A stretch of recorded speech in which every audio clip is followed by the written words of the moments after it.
Angelo.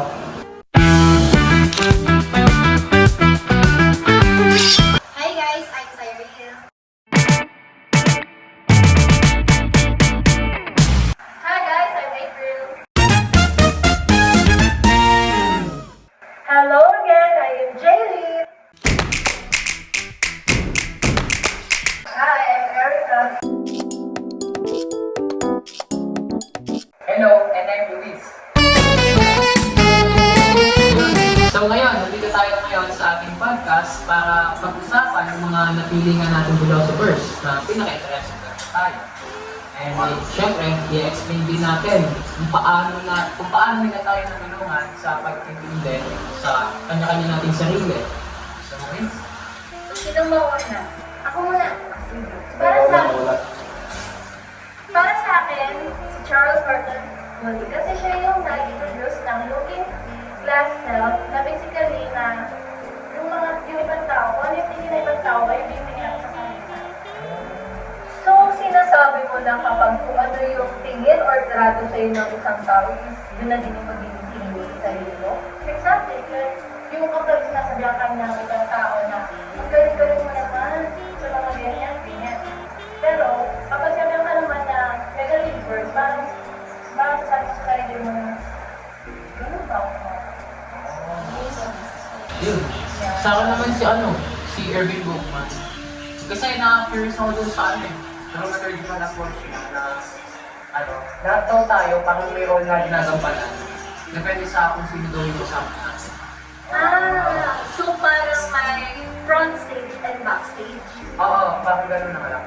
Parang ganun na kasi sa front stage, kasi syempre, sa front stage parang pinapakita natin yung parang hindi real self natin. Kumbaga, hindi yung approach natin sa iba is hindi natin napapakita kung ano yung tayo sa backstage. Kumbaga parang hindi natin napapakita ngayon kung hindi na tayo. So, ayun, nasabi ko yun kasi tulad ng behavior ko sa school, nakadepende yung sa kasama. Kung sino yung kasama ko sa school, iba yung behavior ko eh. Ibig sabihin, kung baka pag nasa bahay, nasa bahay. Iba yung pakikisama ko sa school, iba yung pakikisama ko sa comfort zone ko na which is yung bahay, nasa bahay ko.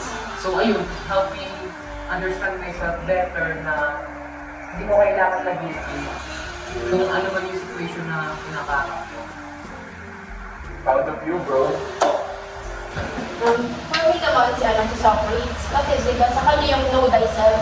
Tapos naniniwala kasi siya na before mo intindihan or maunawaan yung ibang tao, kailangan mo munang unawaan yung sarili mo. Which is true naman, diba? Bakit mo unawain yung ibang tao? Yung sarili mo, hindi mo unawaan, diba? Kanya, marami talaga istorya. Ano ba yun? Ang lalim pa. Ang lalim pa. Ano naman talaga? Kasi tama naman, meron nga, love yourself before you love someone. So, parang self-awareness talaga yung core ni Socrates. Tsaka sabi natin sa question eh, from that mistake. Yung parang, sa pag-question, doon mo na yung self-knowledge mo. Pag paulit-ulit mo tinatanong yung tao hanggang sa malaman nila yung sagot dun sa tanong. Sobrang interesting ng idea niya na the soul is divided into three parts, which is rational, spirited, and appetites. Na parang may tatlong forces sa loob na laging nag-aaway. Yan yung kay Plato, di ba? So, paano mo nakukunin mo sa sarili mo? May internal conflicts talaga. Kasi, yung rational ko gusto ng tama, at yung appetites ko gusto ng easy way. Kaya dapat balance lang sila. Natulungan ako ni Plato na yan yung thoughts, actions, and emotions mo. For me, Serenity Bridge yung pinaka-interesting sa akin. Kasi dun sa niya, famous line na ba yun na I think na where I am. Sobrang powerful. Sa kanya ba yun? Sobrang powerful na ginagawa. Parang alam ko yung line na yun. Di ba yung kung dito? Oo, yun. Parang Ano ba yun? parang simple lang, pero Lalim. lalim talaga, Sobrang di deep. ba? Totoo. Yung ano, it made me realize na yung existence ng mga kapamilya na may kakayahan na ako mag-isa. Na kahit kapag-dugaan ko yung sarili ko.